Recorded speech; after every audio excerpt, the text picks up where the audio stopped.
The great happiness. बुद्धं शरणं गच्छामि।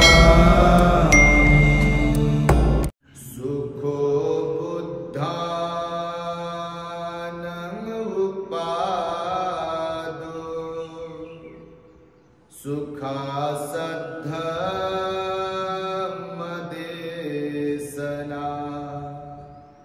सुखा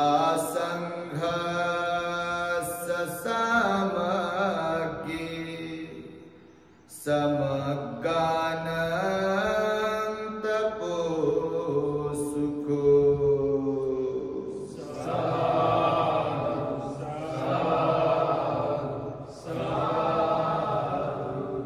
तथागत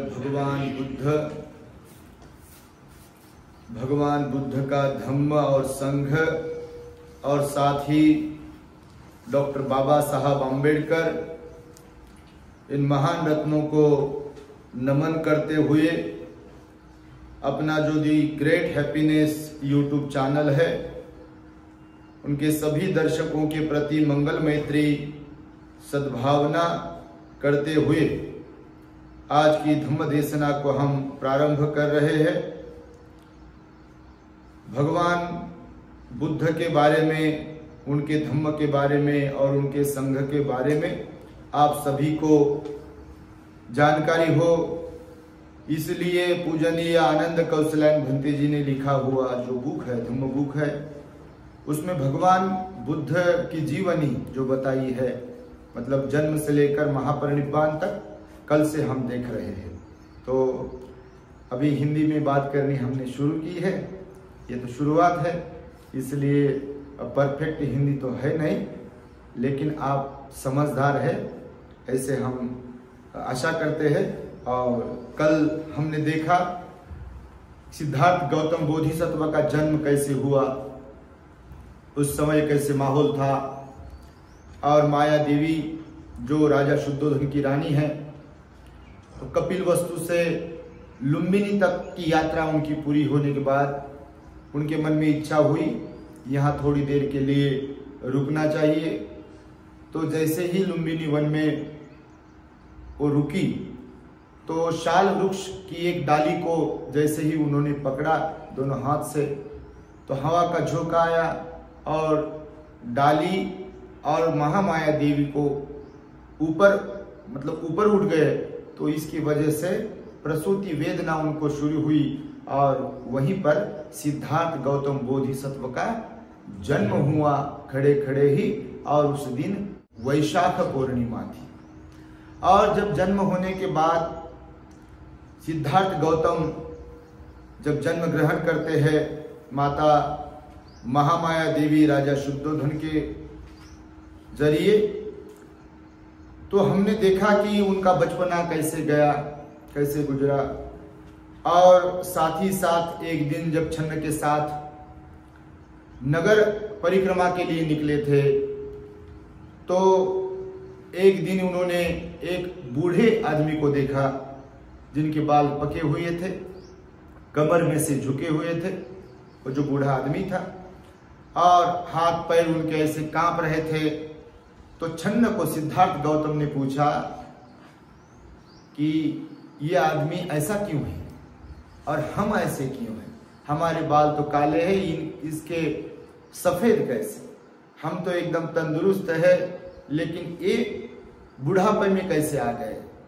हमारी बॉडी, हमारा शरीर तो ठीक ठाक है, इनकी बॉडी, इनका शरीर क्यों कांप रहा है? और फिर छन्न ने बताया कि ये बूढ़े हो गए। और सिद्धार्थ के मन में ख्याल आया कि हम भी इसी तरह बूढ़े होने वाले हैं। और उसके बाद उन्होंने एक रोगी को देखा, बराबर, एक रोगी को देखा, और उसके बाद एक मृत व्यक्ति को देखा, और लास्ट में एक सन्यासी को देखा। और जब सन्यासी को देखा तो सन्यासी ही था, उसके पास तो अपना कुछ है नहीं था, लेकिन उसके चेहरे पर प्रसन्नता थी, प्रसन्नता के भाव थे।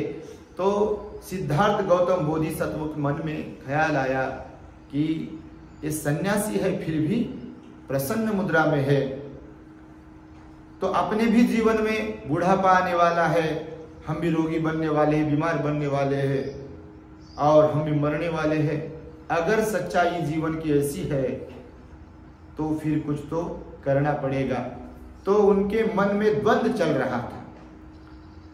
उनका मन उनको मतलब अंदर से बता रहा था कि ये जो आप भोग रहे हो, भोग विलासी जीवन, सुख विलासी जीवन, उसमें कुछ बचा नहीं, क्योंकि ये परमानेंटली कायम आपके साथ नहीं रहेगा। कुछ भी, ये शरीर भी हर पल अपने साथ ऐसे ही नहीं रहेगा, और जो भी कुछ बातें हैं, कुछ वस्तुएं हैं, अपने जो लोग हैं वो भी एक ही अवस्था में नहीं रहेंगे। सब कुछ बदलने वाला है और इसके बारे में वो सोच रहे थे। और जैसे ही सोच रहे थे तो यहाँ पर बताया कि इसी बीच उन्होंने एक शांत प्रसन्न मुख सन्यासी के दर्शन हो गए। इसका परिणाम हुआ सिद्धार्थ के मन में एक दृढ़ किंतु मौन संकल्प, वह उस पर निरंतर विचार करने लगे। अभी बहुत कम लोग होते हैं, रात में भी वैसे जैसे हमने धम्म चर्चा के लिए बैठे थे, डिस्कस कर रहे थे, तो आपको मैंने बताया कि गिने चुने लोग होते हैं इस दुनिया में, गिने चुने लोग होते हैं, बहुत कम लोग ऐसे होते हैं। भगवान ने तो मतलब एक कौशल्य बताया, उसमें मतलब उपमा देकर बताया कि नदी पार करने वाले बहुत कम होते हैं और एक किनारे पे बैठकर नदी का वर्णन करने वाले और अपने ढंग से उस नदी का आनंद लेने वाले तो बहुत सारे लोग हैं। तैरना हर किसी को आता नहीं और तैर कर जाने का मन भी हर किसी को होता नहीं। तैरने वाले, नदी को पार करने वाले, मतलब अध्यात्म के माध्यम से भगवान ने बताया है, अध्यात्म के माध्यम से। वैसे आपको अगर किसी नदी पर लेके गए तो आप बहुत अच्छी तरह से तैरोगे, तैरने लगोगे। हमें भी आता है तैरना, लेकिन भगवान ने ये जो बात समझाई अध्यात्म के माध्यम से समझाई। हर कोई तैर सकता नहीं, तो इसलिए सिद्धार्थ के मन में ही ऐसे विचार आए। हालांकि उस समय बहुत सारे लोग, बूढ़े लोगों को, बीमार लोगों को, मृत व्यक्तियों को, सन्यासियों को देखते रहे थे। सिद्धार्थ गौतम भी देख रहे थे, पर मैंने कल जो समझाया कि हमारा मन कब क्या सोचेगा, कब किस अवस्था में हमको लेके जाएगा, इसका कोई भरोसा नहीं रहता है। हमारा ही मन कभी कभी हमको बहुत अच्छा बनाता है, कुशल मार्ग पर चलने के लिए प्रेरित करता है। अरे चलो पंचशील पालन करेंगे, अरे चलो अष्टशील उपोषण पालन करेंगे, चलो बुद्ध विहार में जाएंगे, अरे दान करते रहेंगे, ध्यान करते रहेंगे। हमारा ही मन होता है, हम वही होते हैं, लेकिन वही मन कभी कभी हमको तकलीफ भी पहुंचाता है, गुस्सा करने को मजबूर करता है, आलस करने पर मजबूर करता है, बराबर, क्रोध करने पर मजबूर करता है। तो इसीलिए यहां पर जो है सिद्धार्थ के मन में विचार आया कि हमने कुछ तो अलग करना चाहिए, क्योंकि जीवन अलग है और जीवन इस तरह का है। तो इस समय गौतम की आयु 28 वर्ष की हुई थी। कितनी? 28 वर्ष की आयु हो चुकी थी उनकी, मतलब पूरे युवा थे। सिद्धार्थ गौतम पूरे युवा थे। यशोधरा देवी से उन्हें राहुल नाम का एक पुत्र हुआ। सन्यासी के दर्शन के बाद से गौतम दिन रात यह सोचते थे कि वह अपने परिवार की ममता और महलों के सुखमय जीवन को छोड़ किस प्रकार जंगल का रास्ता ले। उसी विचार में रहे थे। सिद्धार्थ गौतम के जो पिता थे राजा शुद्धोधन, इसी बात को लेकर बहुत चिंतित रहते थे। बाबा साहब ने भी बखूबी बुद्ध और उनका धम्म इस ग्रंथ में इसका जिक्र किया है। चिंतित रहते थे राजा शुद्धोधन, क्योंकि संतान तो बहुत सालों तक नहीं थी, और जो संतान हुई उसके बारे में तो भविष्य बताया गया कि ये घर भी छोड़ सकता है। और अब इसकी जो विचारधारा है, उसका चिंतनशील जो जीवन है, वो जब देखते थे राजा शुद्धोधन, महाप्रजापति गौतमी और पूरे लोग घर वाले, तो चिंतित होते थे कि ये ऐसा क्यों है। ये तो राजकुमार है, और राजकुमार तो राजकुमार होता है, पर इसका स्वभाव जो है वो सही मायने में राजकुमार के जैसा नहीं है, क्योंकि राजकुमार का जीवन जो होता है वो भोग विलासी जीवन होता है, भोगने का उसका स्वभाव होता है।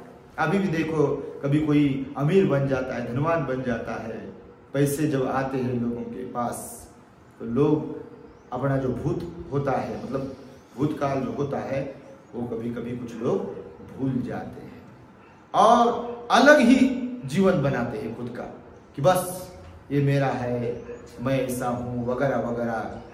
तो सिद्धार्थ गौतम के जीवन में ये विचार जब देख रहे थे लोग तो डर रहे थे उनके मन में। और उसमें राहुल का भी जन्म हुआ, यशोधरा और सिद्धार्थ गौतम को राहुल नाम का एक पुत्र भी हुआ था। 28 वर्ष की उनकी आयु थी। तो उनके मन में कितना बड़ा संघर्ष हुआ होगा ये हम समझ सकते हैं। एक और प्रजापति गौतमी का मातृवात्सल्य, यशोधरा की पति भक्ति, राहुल का पुत्र स्नेह तथा महलों के विलासपूर्ण जीवन, और दूसरी ओर एक आदर्श की धुंधली झलक। देखो कैसा ही यहाँ पर वर्णन कैसा किया, देखो ये बड़ा मजेदार है सुनने में भी और पढ़ने में भी। मैं इसको दोहराता हूं। एक और प्रजापति गौतमी का मातृवात्सल्य, यशोधरा की पति भक्ति, राहुल का पुत्र स्नेह तथा महलों का विलासपूर्ण जीवन, और दूसरी ओर थी एक आदर्श की धुंधली झलक। आदर्श की धुंधली झलक थी उनके मन में। और दूसरी ओर क्या था?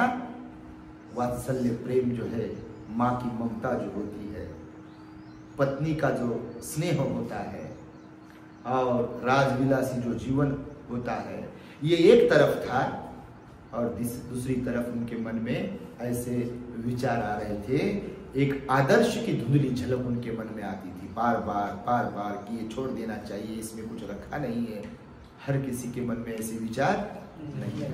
अपने कभी अपने चैनल पर, अपना जो चैनल द ग्रेट हैप्पीनेस है, रट्ठपाल की कथा अगर हमने अपने सुनी होगी, बहुत अच्छी तरह से हमने वैसे तो कई बार बताया है। रट्ठपाल की दीक्षा बाबा साहब ने भी बुद्धा और उनका धम्म में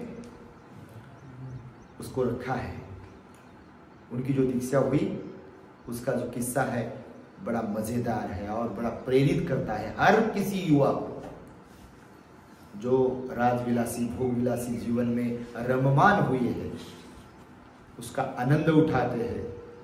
तो उनके लिए सबसे प्रेरित करने वाली कथा अगर कोई हो तो रट्ठपाल नाम का एक युवा था, शादी भी हुई थी और बहुत अमीर घर का था, अकेला ही था माँ बाप परिवार को।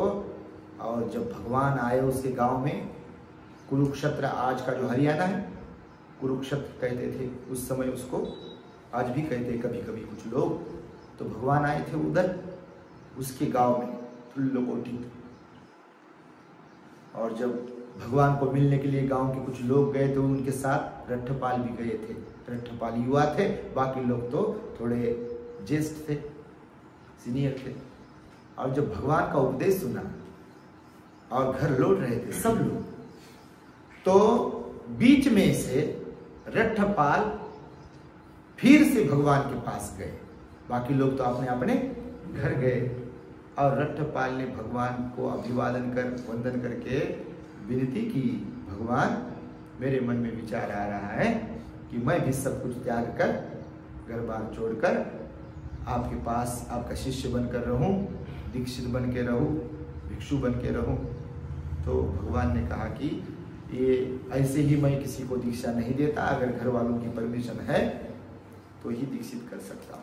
तो ये जस्ट ऐसे ही बता रहा हूं। तो घर वालों की परमिशन लेने के लिए उसने जो किया वो मतलब हर कोई नहीं कर सकता, ऐसा उसका किस्सा है, आपने सुना होगा। तो इसलिए सिद्धार्थ का जो राजविलासी जीवन था वो उसको मतलब अट्रैक्ट कर रहा था। वैसे देखा जाए तो राजकुमार को अट्रैक्ट करने वाला होता है, लेकिन उसमें वो रुके नहीं। और यहां पर बताया श्रेय ने प्रेय पर विजय पाई, श्रेय ने प्रेय पर विजय पाई। श्रेय कौन सा, कि उनको जो लग रहा था कि ये सब छोड़ देना चाहिए वो उनका श्रेय है। और प्रेय को, जो प्रिय लोग है, अपना जिसको कहते हैं, वो जो भी कुछ है वो छोड़ देने का भाव। तो श्रेय ने प्रेय पर विजय पाई, ऐसा लेखक ने यहाँ पर लिखा है। और एक रात चुपके से अपने कंथक घोड़े पर चढ़ छन्नक सारथी के साथ राजकुमार कपिलवस्तु से विदा हुए। बौद्ध ग्रंथ इसे सिद्धार्थ गौतम का महाभिनिष्क्रमण कहते हैं। क्या कहते हैं?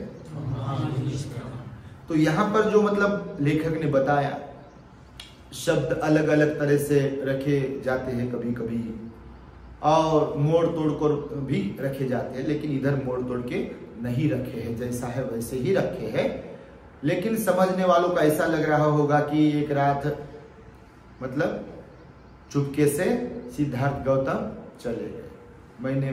मुझे लगता है कल या परसों कुछ तो आपको बताया कि जो भी कुछ शाक्य संगठना में निर्णय हो रहे थे, चर्चा चल रही थी, तो ये कुछ एक दिन की चर्चा और निर्णय नहीं थे। शाक्य संगठना में दंड किसे कहते हैं, दंड का परिमाण जो होता है वो क्या था, ये सबको पता था। कपिलवस्तु में जो शाक्य लोग रहते थे उन सबको, जो बूढ़े होते थे, युवा होते थे, नारी होती थी, पुरुष होते थे, सबको पता होता था कि शाक्य संगठना के जो उद्देश्य है उनके खिलाफ अगर कोई बात करता है या अपना मत प्रदर्शित करता है तो उनको कौन सा दंड देना चाहिए, कौन सी शिक्षा देनी चाहिए, वो तो पहले से ही तय हुआ था। और इसके बारे में जो भी जानकारी है हर किसी को थी। और सिद्धार्थ गौतम ने रोहिणी नदी को लेकर शाक्य संगठना में जो चर्चा चल रही थी, तो युद्ध करने की बात सब ने रखी और अकेला सिद्धार्थ गौतम युद्ध के खिलाफ बात कर रहा था। और ये बात हर किसी को जची नहीं, इसीलिए उस पर चर्चा हो रही थी कि सिद्धार्थ गौतम शाक्य संगठना के उद्देश्य से अलग बात कर रहा है, तो इसको तो दंड शिक्षा देनी चाहिए। और शिक्षा कौन सी थी ये तो सबको पता ही था।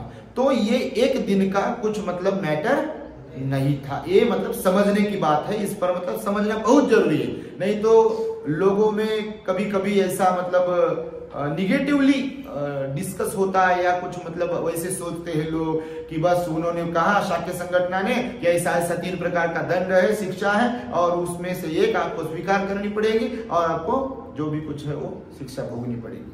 तो एक दिन में ऐसा नहीं हुआ था, इस पर डिस्कस हुआ। तो उसके बाद घर पर मतलब कपिलवस्तु नगरी में राजा शुद्धोधन का जो महल था उसमें भी चर्चा हुई होगी। ऐसा थोड़ी ना है कि चर्चा नहीं होगी। तो राजा शुद्धोधन के साथ अपने पुत्र सिद्धार्थ गौतम की चर्चा तो हुई होगी, यशोधरा माता के साथ तो चर्चा हुई होगी, महाप्रजापति गौतमी माता के साथ चर्चा तो हुई होगी, जो भाई थे, घर वाले लोग थे, उनके साथ चर्चा हो रही थी। और सिद्धार्थ गौतम ने हर किसी को समझाने की हर हाल कोशिश भी की कि अगर शाक्य संगठना के लोग बड़े अहंकारी है, क्रोधी लोग थे, वो क्रोधिष्ठ लोग थे, क्रोध करने वाले लोग थे, अहंकारी लोग थे। ऐसा कहीं कुछ जगह पर संदर्भ आया है शाक्य लोगों के बारे में। तो सिद्धार्थ गौतम ने हर किसी को समझाया कि देखो, अगर मैं युद्ध को विरोध कर रहा हूं इसलिए मुझे दंडित किया जा रहा है, और उसमें 3 दंड जो मुझे बताए गए, आपको भी पता है कि अपनी संपत्ति बहिष्कृत की जाएगी, मतलब संपत्ति से आपको बेदखल किया जाएगा। दूसरी बात जो है कि संपत्ति जब्त की जाएगी, परिवार को बहिष्कृत किया जाएगा, और तीसरी जो शिक्षा है, देश त्याग, घर बार सब कुछ छोड़ना पड़ेगा। तो सिद्धार्थ गौतम ने अपने परिवारजनों को बहुत अच्छी तरह से समझाया होगा कि आप राजे लोग हैं, राजा लोग हैं, और ये महल अगर आपसे छीना जाएगा, एक झोपड़ी में कैसे रह पाओगे आप, बराबर। तो आपकी संपत्ति आपको बहिष्कृत किया हुआ देखकर मुझे तो बहुत दुख हो जाएगा, तो ये तो बात मैं स्वीकारूंगा नहीं। दूसरी बात, जो संपत्ति छोड़ देने की है, वो भी स्वीकारूंगा नहीं। तो तीसरा जो दंड है, निर्णय है, शिक्षा है, उन्होंने वो स्वीकार की। तो इसके बारे में चर्चा हुई थी, ये मुझे बताना है। मतलब एक रात में ही चुपके से चले गए, मतलब बात ऐसी नहीं है। समझ में आ रहा है? इसके बारे में बहुत जगह पर निंदा की है सिद्धार्थ गौतम की। आप अगर कभी अभ्यास करते हो धम्म का तो आपने सुना होगा, पढ़ा होगा, कुछ लोग सिद्धार्थ गौतम की निंदा करते हैं इसके बारे में कि चुप के चले गए। छुपकर नहीं, छुपकर कैसे जाएंगे? चर्चा हुई थी। और उनकी विदाई करने का इतना बड़ा मन किसको होगा? हा? अभी आप इधर आ रहे हैं 10 दिन के लिए आए, ठीक।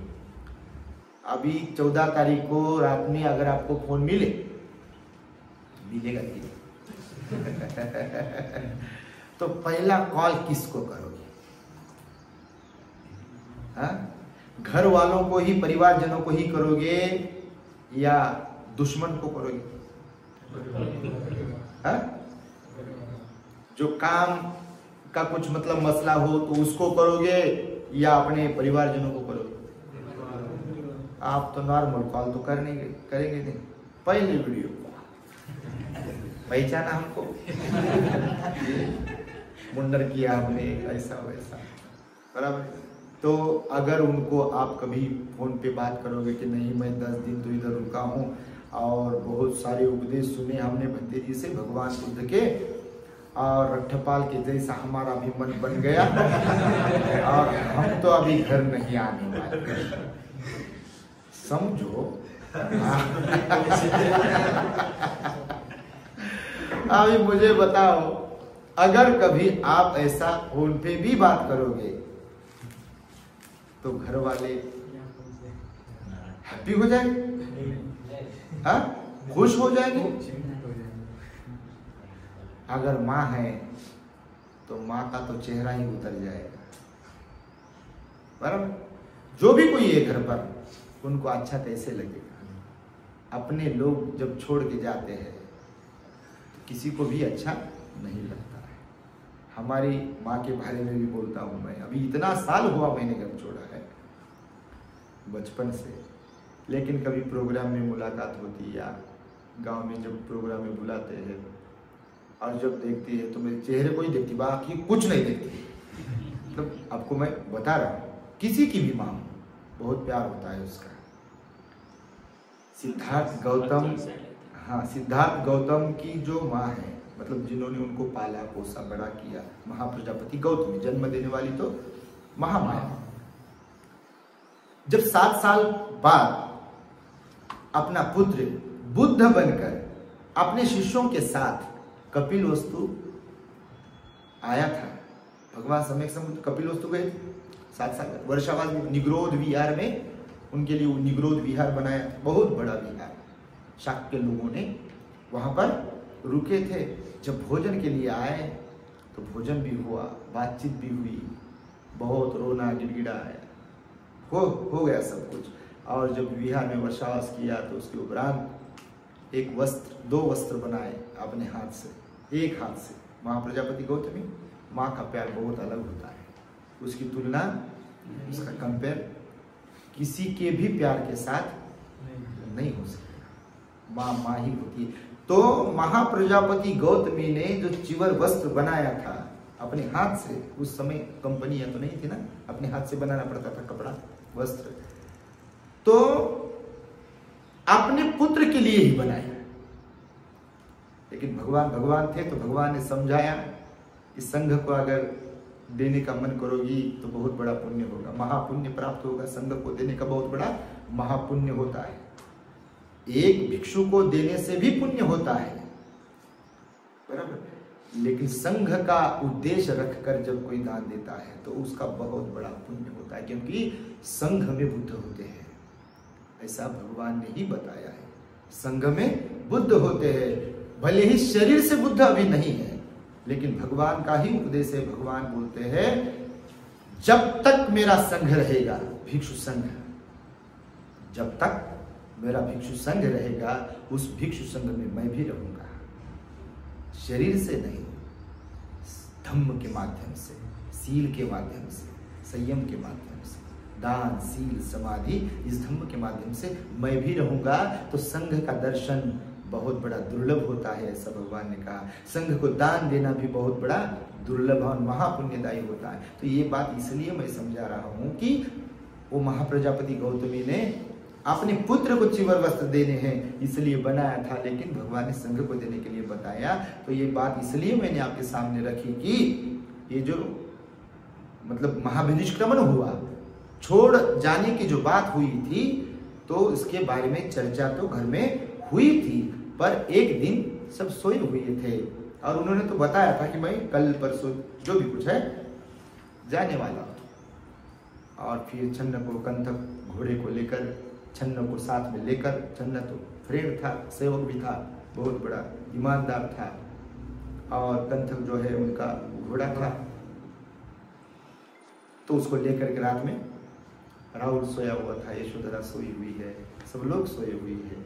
कि उनको लगा कि अगर मैं अभी, पहले तो बताया ही है, लेकिन अभी अगर बताऊंगा तो सब लोग परेशान हो जाएंगे, रोएंगे, गिड़गिड़ाहट करेंगे, तो इसलिए उस समय बताया नहीं। हालांकि जाने के बारे में सबको पता था, तो इसका ऐसा अर्थ नहीं लगा सकते, इसका मतलब ऐसा नहीं लगा सकते कि किसी को बताया बगैर चले गए, ऐसा बिल्कुल है नहीं। तो समझ में आया, इसको महाभिनिष्क्रमण कहते हैं।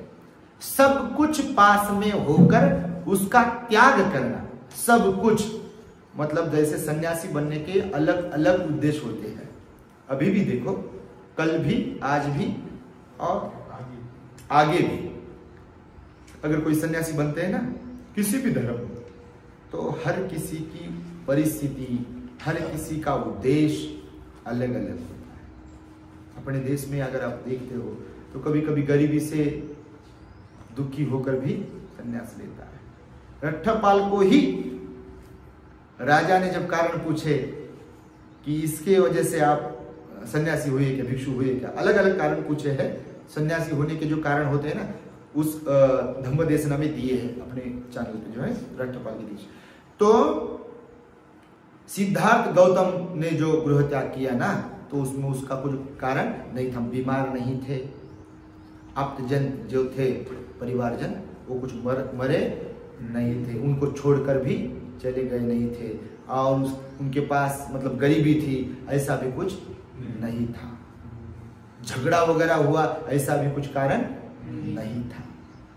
त्यागने की, छोड़ने की, समर्पण की भावना थी, कुछ उद्देश्य था कि इसके परे मैं खुद को लेके जाऊं, कुछ दुख मुक्ति का ज्ञान प्राप्त करने के लिए। क्योंकि संसार में ऐसे लोग हैं जिनके पास सब कुछ है फिर भी दुखी है। युवा है, यौवन की ताकत है उनके पास, फिर भी दुखी होते हैं कभी कभी। जिनको बहुत सारे बेटे हैं, परिवार है, वो भी दुखी है, जिनको नहीं है वो भी दुखी है। बहुत गरीब है वो भी दुखी है, जो बहुत अमीर है वो भी दुखी रहते हैं, रोते हैं कभी कभी लोग, परेशान होते हैं। कोई किसी जाति में जन्मा हो वो भी दुखी है, हर कोई दुखी है। दुख का प्रकार और उसका प्रमाण सिर्फ कम ज्यादा अलग अलग है, लेकिन हर कोई दुखी। खुद को ही पूछो अभी फिलहाल कितने विचार सताते हैं। सोते समय, अरे मेरा घर में तो बहुत अच्छा पलंग था, बहुत अच्छा बेड था, मखमली गादी थी, और इधर तो कुछ नहीं है वैसे।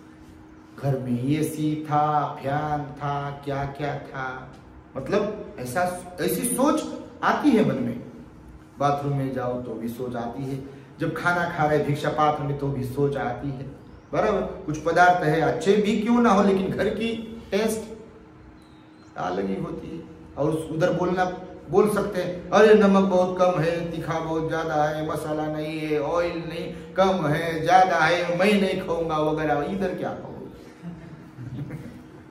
बराबर है। तो ये जो बात है ना, ये त्याग देने की बात है, और इसीलिए सब कुछ साथ में पास में होकर भी उन्होंने उसका त्याग किया। तो इसलिए मतलब और भी कारण है अलग अलग, इसलिए सिद्धार्थ गौतम के गृह त्याग को महाभिनिष्क्रमण बताया गया है। समझ में आ रहा है? समझ रहा है ना? क्या नींद आ रही है? पक्का?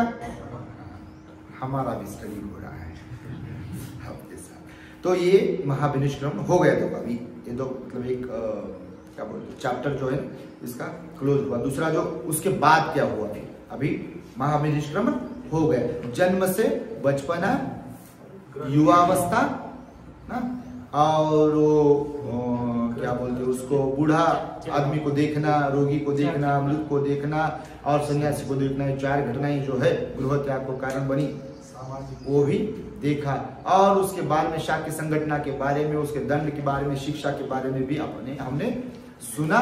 और गृह त्याग जैसे किया, महाभिनिष्क्रमण किया, राहुल को छोड़ दिया, यशोधरा को छोड़ दिया, महाप्रजापति गौतमी को छोड़ दिया, राजा शुद्धोधन को छोड़ दिया, अपने भाइयों को छोड़ दिया, बहनों को छोड़ दिया, क्योंकि उनकी बहन भी थी।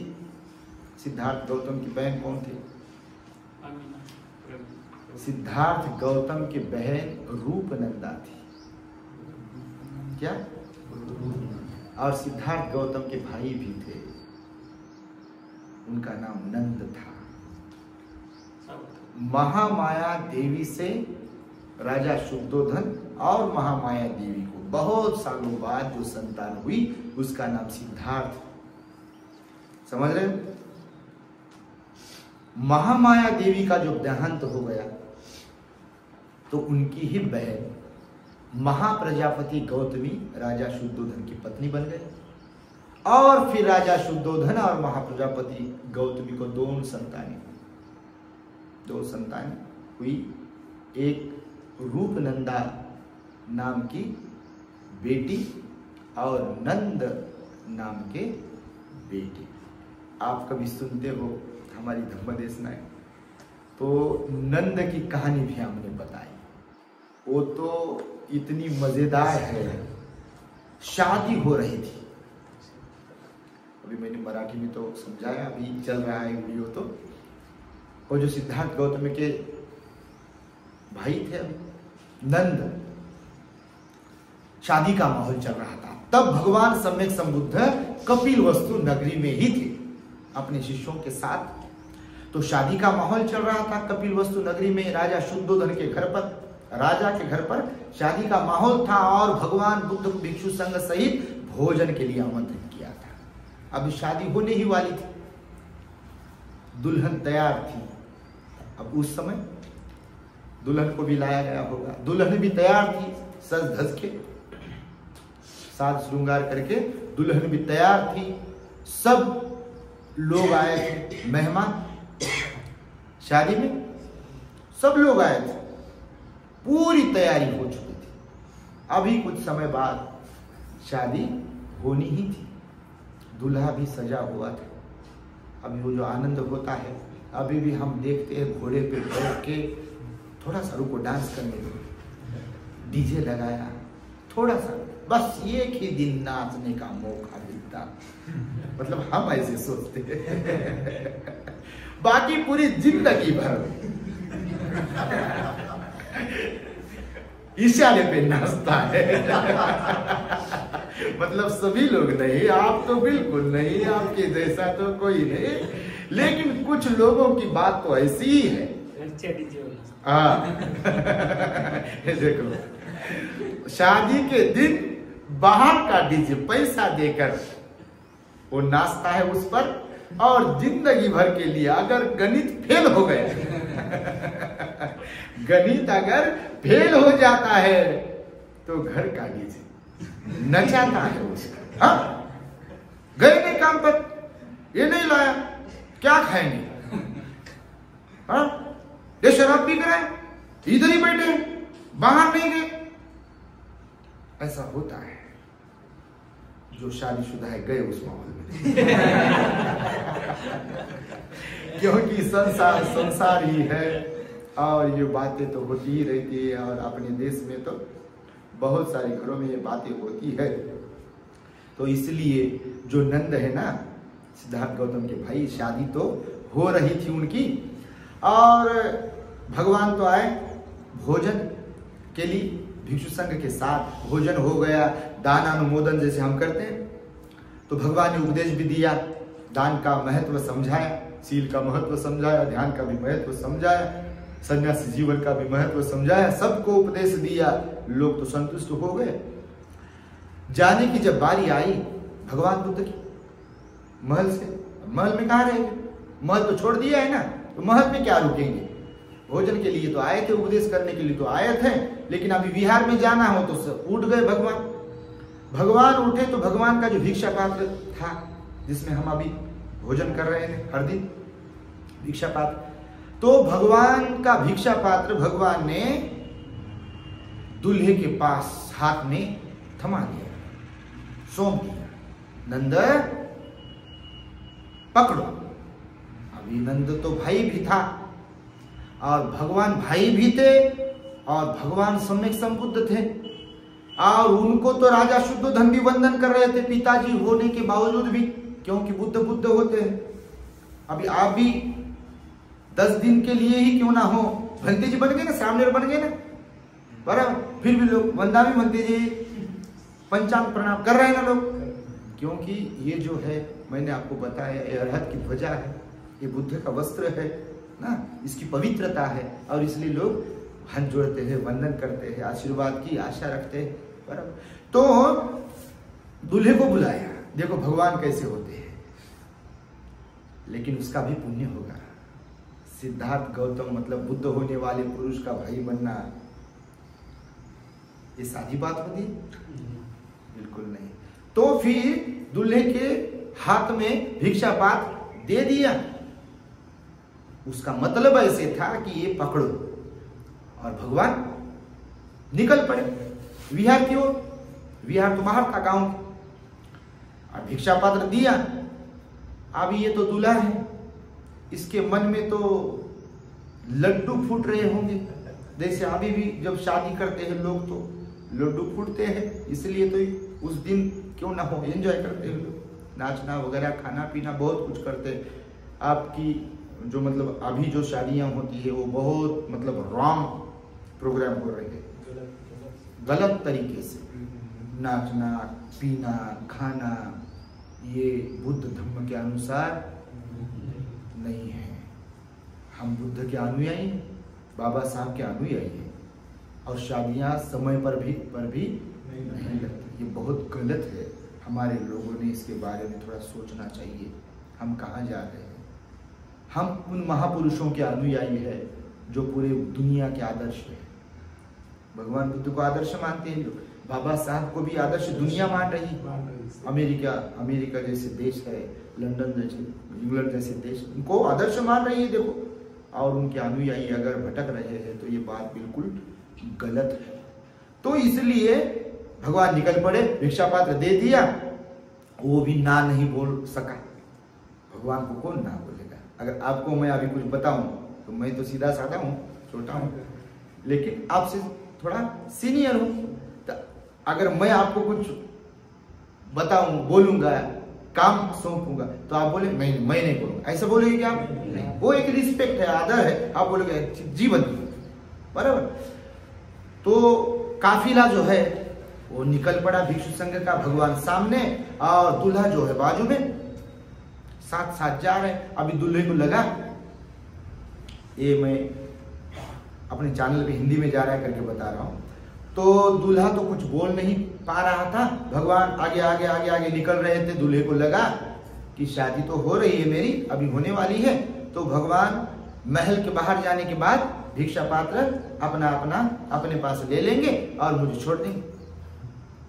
भगवान काहे के रूप थे, महल से बाहर निकले, महल की सीमा भी लांग डाली, लेकिन भगवान तो देख भी नहीं रहे उसके और वो तो टेंशन में आ रहा है, उसका टेंशन बिल्कुल बहुत धीरे धीरे बढ़ रहा है। जैसे पानी जो होता है और गैस पे रखते हैं, चूल्हे पे रखते हैं, और उसको नीचे से अगर अग्नि दी जाती है तो धीरे धीरे गरम होकर वो उबलने लगता है। एक साथ तो ऐसा नहीं होता। ये उसके मन में, दूल्हे के मन में ऐसे ही विचार, अभी क्या होगा, कब लेंगे, कब छोड़ेंगे, मैं कब जाऊं, कब शादी करूं, वगैरह वगैरह। तो भगवान महल भी छोड़ा, महल की सीमा भी छोड़ी और नगर भी छोड़ा, इसको देख भी नहीं रही। वो भिक्षा पात्र वापस लेने का तो मतलब बहुत दूर की बात, ये इसकी तो परेशानी बढ़ ही रही थी। और जाकर के विहार भी आया। अब इसको लगा कि अभी विहार तक आया हूं तो भगवान बोलेंगे कि भिक्षा पात्र दे दो और तू चला जा वापिस। तो भगवान ने उसका पूर्व कर्म देखा होगा। भगवान चेक करते थे, स्कैन, अब स्कैनर मशीन होती है, पूरा अंदर का भी दिखता है। वो MRI वगैरह कुछ होता है, एक्सरे भी होता है, बाहर से जो नहीं दिखता है वो एक्सरे में, MRI में बहुत अच्छी तरह से दिखता है। अभी तो दूरबीन का ऑपरेशन आ गया, ऑपरेशन भी करते हो, लेजर ऑपरेशन, दूरबीन बहुत छोटा कुछ तो भी अंदर डालते और उसमें से उनको दिखाई देता है, बराबर उसको जो भी है मतलब काटना हो, बाहर निकालना हो, वो करते, ऑपरेशन करते हैं ना डॉक्टर। तो विहार में पहुंचने के बाद उसको लगा कि अभी छोड़ देंगे। तो फिर विहार में पहुंचने के बाद भगवान ने उसकी ओर देखा। वो तो बिल्कुल ऐसे देख के ही चल रहा था, भिक्षा पात्र लेके। भगवान देख विहार में जाकर देखा, देखने के बाद फिर उसको लगा आप लेंगे। तो भगवान ने देखा और देखकर उसको बोला कि नंद भंते जी बनेगा।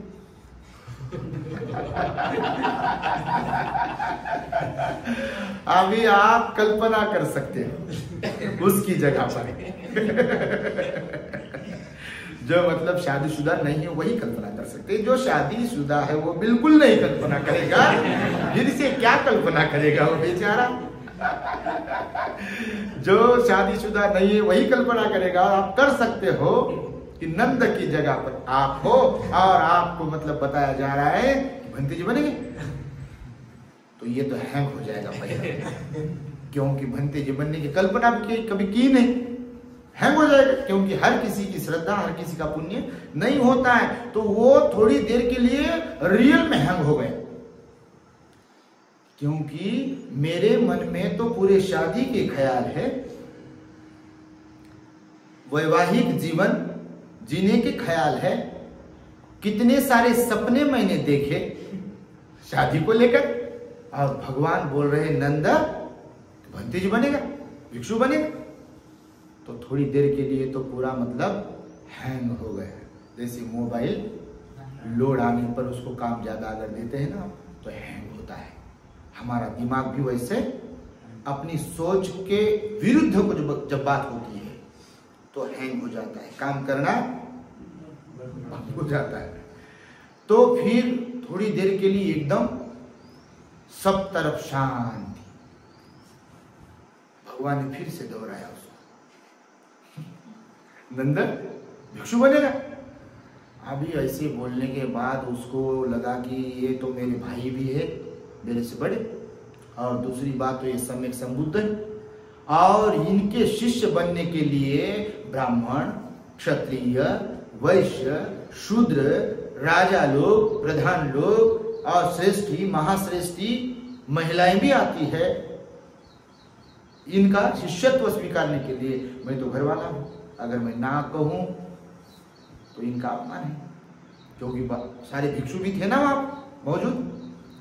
तो इसने थोड़ी देर के लिए हैंग होने के बाद हाँ ना करते करते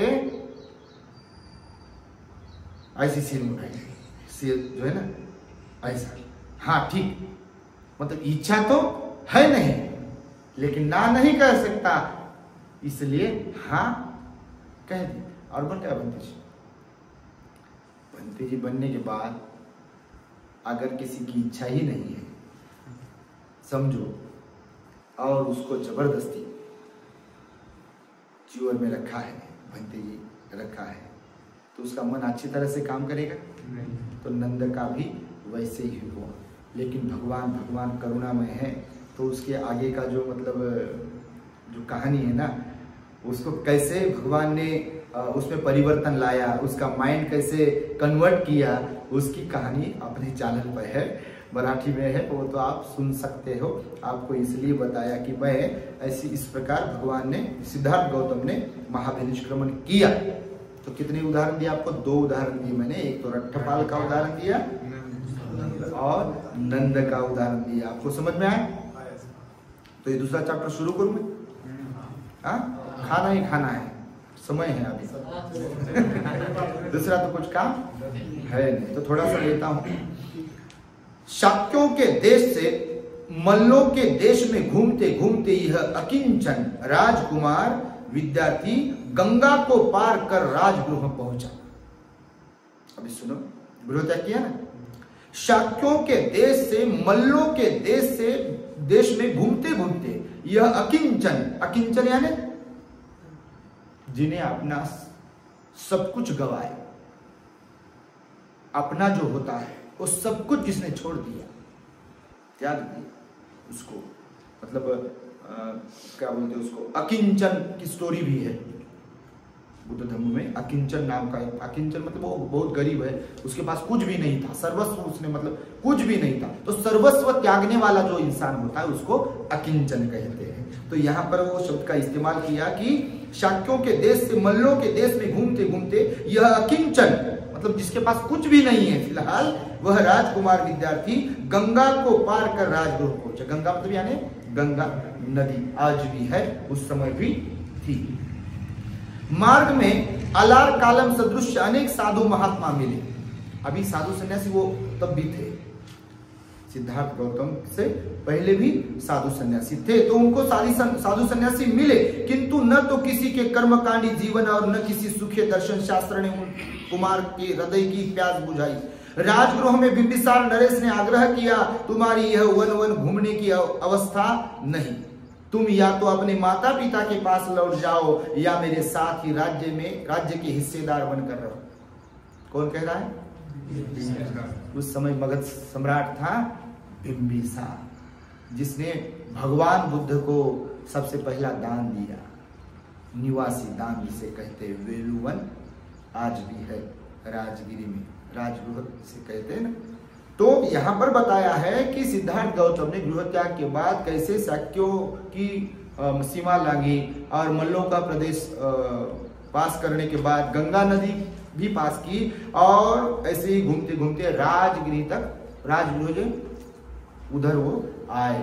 और रास्ते में उनको कुछ साधु सन्यासी भी मिले जिनका कुछ स्टडी था, लेकिन उनका समाधान नहीं हुआ उनके साथ रहने पर, क्योंकि वो कर्मकांडी वगैरह वगैरह थे। आज भी हम देखते हैं अपने देश में हर कोई धर्म के तत्व अलग अलग होते हैं, कोई किसमें विश्वास रखता है तो कोई इसमें विश्वास रखता है। तो सिद्धार्थ गौतम जो थे सन्यासी बनने के बाद बीच में रुके नहीं कहीं पर, मतलब परमानेंटली, तो राजगृह में आए। राजगृह में आने के बाद बाबा साहब ने एक किस्सा लिखा है बुद्ध और उनका धर्म ग्रंथ में, क्योंकि सिद्धार्थ गौतम बहुत सुंदर थे, सब पूरा शरीर बहुत सुंदर था, उनके जैसा सौंदर्य न उस समय किसी का हो था, न आज किसी का है, न आगे भी किसी का रहे। उनके जैसा सुंदर शरीर भी किसी को प्राप्त नहीं होता, और उनके जैसा मन भी कभी किसी को प्राप्त नहीं होता, क्योंकि बहुत सारी पुण्य पारमिताएं पार करते करते ये सब कुछ हमें मिलता है। भगवान ने इसके बारे में भी समझाया, कर्म कैसा होता है। अगर किसी को अच्छी आंखें मिलती है तो उसका भी कर्म बताया भगवान। अगर किसी को अच्छे बाल मिले हैं उसका भी कर्म बताया भगवान। अगर किसी की शरीर एकदम बराबर है, परफेक्ट है, तो उसका भी कारण नहीं है, उसका भी कारण बताया। अगर कोई मतलब क्या बोलते हैं उसको, पूरा शरीर वाला नहीं है, कोई आंधा है, कोई बहरा है, या और कुछ प्रॉब्लम है शरीर में, तो उसका भी कर्म बताया। कोई अमीर घर में पैदा होता है उसका भी कारण बताया। कोई गरीबी में जन्म पाकर अमीर होता है उसका भी कारण बताया। कोई धनवान घर में जन्म पाकर गरीब बनता है तो उसका भी कारण बताया। कोई बहुत बड़ा ज्ञानी होता है उसका भी कारण बताया। कोई मूर्ख होता है उसका भी कारण बताया। भगवान बुद्ध कारण के बगैर यहाँ पर कुछ नहीं है, भगवान कहते कुछ भी नहीं है। तो राजा बिंबिसार से जब मुलाकात हुई तो राजा बिंबिसार ने देखा उनको, और उनके पिताजी तो मतलब सिद्धार्थ गौतम के पिताजी तो राजा थे ना, तो राजा राजा का एक नाता होता है। तो जब समझ में आया कि राजा शुद्धोधन का ये बेटा है, तो राजा बिंबिसार ने उसके साथ मिलकर उनको समझाने की कोशिश की कि ये आपको शोभा नहीं देता है। आप जो सन्यासी बन गए ना, भीख मांग रहे घर घर जा करके, तो ये आपको शोभा नहीं देता है। अगर घर वालों के साथ कोई झगड़ा हुआ हो तो मेरा राज्य भी आप भोग सकते हो, हिस्सेदारी आपको दी जाएगी, मेरे साथ रहो। लेकिन सिद्धार्थ गौतम ने उनकी बात भी नहीं मानी, उनको धन्यवाद कहा। आपका जो प्यार आप मुझे दे रहे हो उसके लिए धन्यवाद, लेकिन मेरा मार्ग अलग है। अगर धन में, संपत्ति में, महल में मुझे प्यार रहता तो मेरा महल क्यों मैं छोड़ता, मेरा घर में क्यों छोड़ता। तो इसके लिए बिंबिसार ने जो भी कुछ उनको देने का प्रयास किया, इच्छा दर्शाई, तो सिद्धार्थ गौतम ने उसको ठुकराया, मतलब प्यार से ठुकराया। कुमार को जंगलों के क्षुत्पिपासामय जीवन का पर्याप्त अनुभव हो चुका था। इसका क्या मतलब होता है? जो प्यासा है, भूखा है, तो ऐसे कुछ लोग हैं जो गरीब है, उनको भूखे रहने की आदत पड़ी होती है, आदत लगती है, कुछ नहीं लगता है। लेकिन जो धनवान हैं, जिनको कुछ भी कभी भी मिल सकता है, वो भूखे ज़्यादा समय तक नहीं रह सकते। जो गरीब लोग हैं वो रह सकते हैं, समझे? तो यहाँ पर लिखा है कि कुमार को जंगलों के क्षुत्पिपासामय जीवन का पर्याप्त अनुभव हो चुका था, मतलब भूखा रहने का अनुभव उनको आ रहा था। लेकिन तब भी राजा बिंबिसार का आग्रह उन्हें अपने प्रण से न डिगा सका। उनका प्रण था ना, मैं अभी घरदार छोड़ दिया है। उसका एक ही उत्तर था, या तो जिस उद्देश्य की पूर्ति के लिए गृह त्याग किया है उस उद्देश्य की पूर्ति होकर रहेगी, या उस प्रयत्न में शरीर उत्सर्ग हो रहेगा। उत्सर्ग यानी पूरा शरीर, मतलब मैं मर भी जाऊं, उसका संक्षिप्त में अर्थ है शरीर मैं त्यागूंगा लेकिन वापस नहीं जाऊंगा, नहीं मुड़ूंगा, उसका वैसे अर्थ है। देखो, ये संकल्प होना जरूरी है जीवन में। अगर कुछ पाना हो तो ये संकल्प बहुत जरूरी। आगे चलकर आपको सम्यक संकल्प भी हम समझाने वाले हैं। भगवान बुद्ध ने सम्यक संकल्प कौन सा कहा? अगर निर्वाण तक पहुंचना हो, दुख मुक्ति तक पहुंचना हो तो संकल्प करना पड़ता है। ऐसे ही कुछ मतलब किसी को मिलता नहीं, संकल्प के बगैर कैसे मिलेगा? अभी आपने भी अगर संकल्प किया है कि 10 दिन तक मैं बिल्कुल यहाँ पर रहूंगा और त्याग में जीवन जीऊंगा, तो बिल्कुल आप रहोगे। लेकिन संकल्प मजबूत नहीं है किसी का, तो हर दिन हर पल यहाँ पर कांटे चुभेंगे उनको। सब कुछ अगर मिलता भी है तो फिर भी उनका मन बोलेगा अरे नहीं, आज 9 तारीख है कल 10 और बस उसके बाद तो 4 दिन। और भंते जी ने तो पहले ही बताया कि 12 तारीख को तो बुद्ध पूर्णिमा का दिन है और 14 को तो दिन भर प्रोग्राम ही है। बस 14 की जैसे ही 14 का दिन जैसे ही चला जाएगा, रात में तो 10 बजे तक कैसे भी होकर अपना फोन आपके पास आएगा ही आएगा। पहला फोन करूंगा, ढेर सारी बातें, वीडियो कॉल, या तो अगर हो सकता है तो रात में ही चला जाऊंगा। अरे क्या रहना इधर है, क्या इधर सब कुछ छोड़ के आया। ऐसा भी कोई जीवन होता? ऐसा लगता है किसी किसी को, आपको नहीं, आप तो बहुत है लेकिन ऐसा लगता है। तो समझो ये उत्सर्ग, मतलब उन्होंने संकल्प क्या लिया? या तो जिस उद्देश्य की पूर्ति के लिए गृह त्याग किया है उस उद्देश्य की पूर्ति होकर रहेगी, या उस प्रयत्न में शरीर उत्सर्ग होकर रहेगा। लेकिन मैं मेरा प्रण, मेरा उद्देश्य, मेरा संकल्प नहीं तोड़ूंगा। राजगृह से चलकर सिद्धार्थ गया के पहाड़ी जंगलों की ओर बढ़े। आज भी वो पहाड़ियां हैं, राजगिरी और गया तक पहाड़ियां हैं। देखा बुद्ध गया से हम जाते हैं राजगीर, गया से जब हम गाड़ी में बैठकर जाते हैं ना, तो गया से राजगिरी तक पूरा पहाड़ी एरिया है पूरा आज भी। तो यहाँ पे इसका वर्णन आया है कि राजगृह से चलकर सिद्धार्थ गया के पहाड़ी जंगलों की ओर बढ़े। वहां निरंजना नदी के किनारे उरुवेला नामक स्थान पर 6 वर्षों तक तपस्या करते रहे। उरुवेला का जंगल आज भी है, वहां पर डुंगेश्वरी गुफा करके मैंने आपको बताया उसके बारे में, जहां पर अतिक्रमण हुआ है, देवी को बिठाया है भगवान बुद्ध की मूर्ति के बगल में ही, और बहुत बड़ी निंदा मतलब क्या बोलते हैं उसको, अपमानित किया जाता है भगवान बुद्ध के मूर्ति को। तो वहां पर कितने साल तक तपस्या की? उरुवेला के जंगल में, निरंजना नदी के तट पर जो उरुवेला जंगल है, उस जंगल में 6 वर्षों तक उन्होंने तपस्या की। सत्य और ज्ञान की प्राप्ति के लिए जितने भी मार्ग उस समय ज्ञात थे, कुमार ने सबकी परीक्षा की।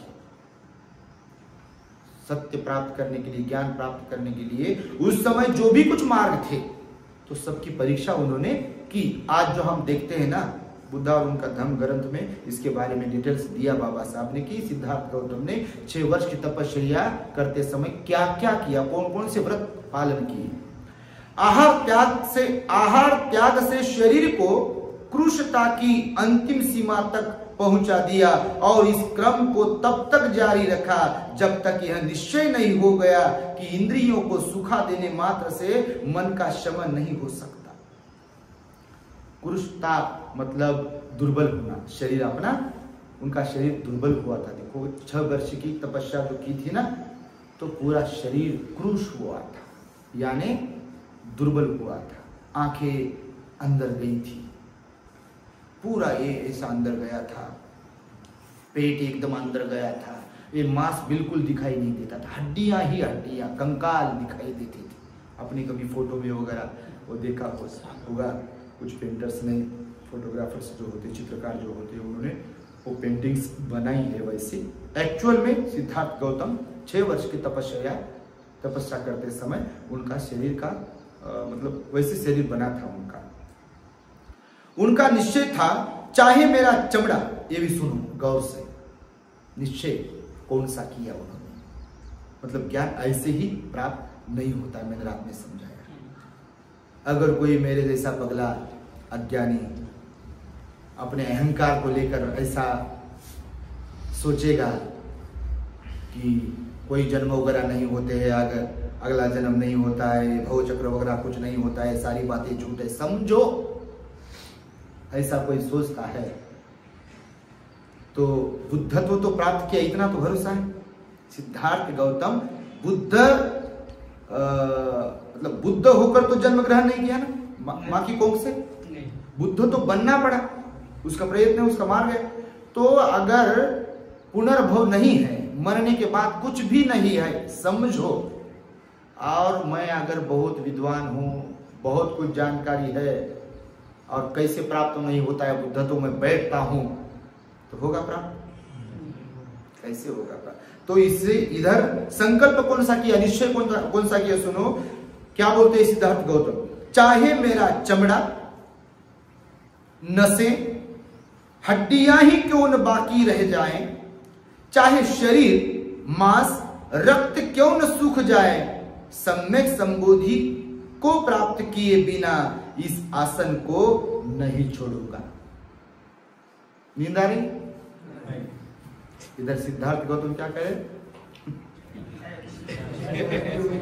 क्या करे? शायद आपने सुना नहीं। बुद्धत्व प्राप्ति के बारे में, बुद्धत्व को लेकर उनका निश्चय क्या था, ऐसे ही बुद्धत्व प्राप्त नहीं हुआ। ऐसे ही बैठे बैठे सोचते सोचते, ऐसा सोते सोते ऐसे बुद्धत्व प्राप्त हुआ होगा, ऐसे करते करते बुद्धत्व प्राप्त। अब खाना खाने के बाद जैसे सांप ऐसे करता है, वैसे हम लोग वैसे ही करते, नहीं तो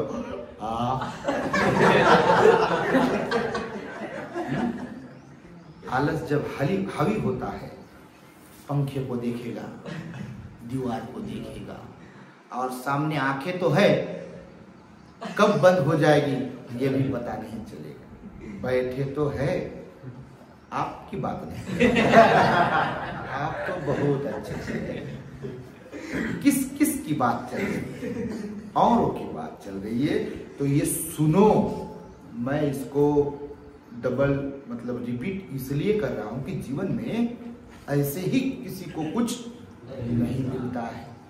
आपका गृहस्थी जीवन भी क्यों ना हो, हर गृहस्थी को सक्सेस जो नहीं मिलता उसका कारण है निश्चय होना बहुत जरूरी है। सक्सेस के लिए संकल्प बहुत जरूरी है, और उस संकल्प को लेकर चलना, हार्ड वर्क, अंग्रेजी में क्या कहते हैं, हार्ड वर्क। और हार्ड वर्क करने के लिए भी निश्चय करना जरूरी है। क्या वकील साहब, हार्ड वर्क करने के लिए, जब बाबा साहब बैरिस्टर थे, किसी कोर्ट में जब जाते थे तो मैंने पढ़ा, आजू बाजू के कोर्ट से या एरिया से जो भी कोई वकील होते थे उस समय, कोई जज होते थे ना, तो बाबा साहब को सुनने के लिए कोर्ट में आते थे। बाबा साहब जो प्रोफेसर थे, उनका जो लेक्चर होता था, तो बाकी जो प्रोफेसर थे उनके लेक्चर में उतने स्टूडेंट्स बैठते नहीं थे, लेकिन बाबा साहब जब क्लास लेते थे, लेक्चर लेते थे ना, तो सारे विद्यार्थी फुल भीड़ करते थे, क्राउड करते थे क्लास हॉल में। ये भी मैंने पढ़ा है। तो ये ऐसे ही होता हो, किसी को सुनने के लिए इतने बेताब लोग अगर होते हैं तो उसमें कुछ ना कुछ खास होता है, समझे। तो सिद्धार्थ गौतम ने कहा बुद्धत्व प्राप्ति से पहले, लास्ट है, मैं इसको मतलब समाप्त करूंगा इस चैप्टर को, इसको कंटिन्यू करेंगे बाद में। तो ये सुनो, चाहे मेरा चमड़ा, ये संकल्प था बोधि प्राप्ति से पहले उन्होंने जो संकल्प लिया, निश्चय लिया, तो ये संकल्प था।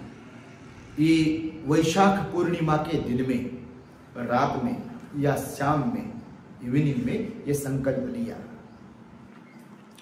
चाहे मेरा चमड़ा, नसें, हड्डियां ही क्यों न बाकी रह जाए, चाहे शरीर, मांस, रक्त क्यों न सूख जाए, सम्यक संबोधि को प्राप्त किए बिना इस आसन को नहीं छोड़ूंगा। सम्यक संबोधि को प्राप्त किए बिना इस आसन को नहीं छोड़ूंगा। और किस आसन को? इस आसन को। इस पद्मासन में एक पैर इधर बीच में से ऊपर उठाकर, दूसरा भी ऐसा बीच में से ऊपर उठाकर, तो इसको बोलते हैं पद्मासन।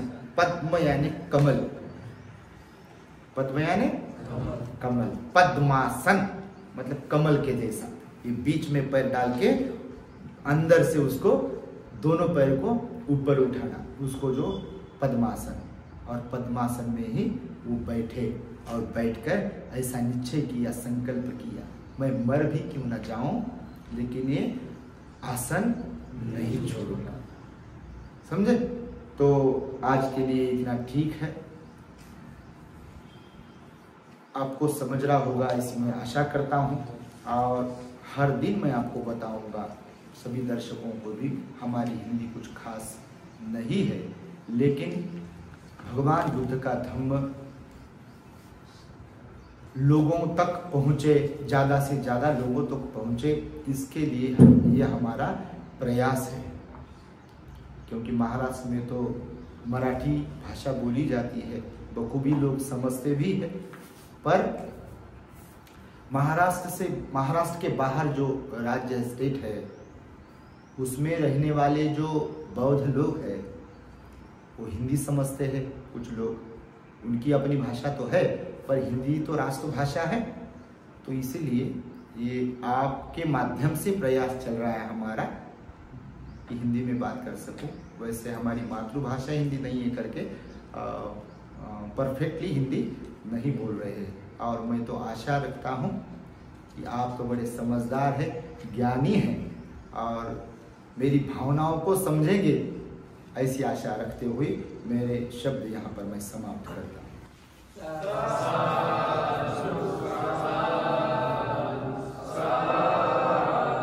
भवतु सर्वमंगलं रक्षन्तु सर्वदेवता सर्वबुद्धानुभावेन सदा सुखी भवन्तु ते।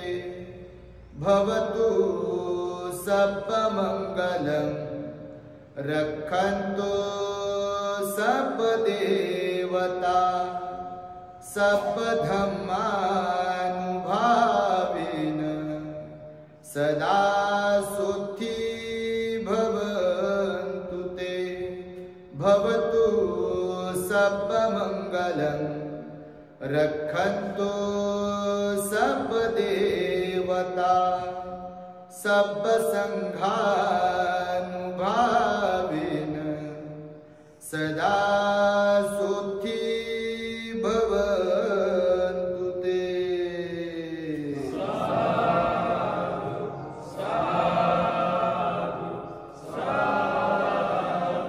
बुद्धं Namami, धम्मं Namami, संघं Namami. The great happiness. बुद्धं शरणं गच्छामि।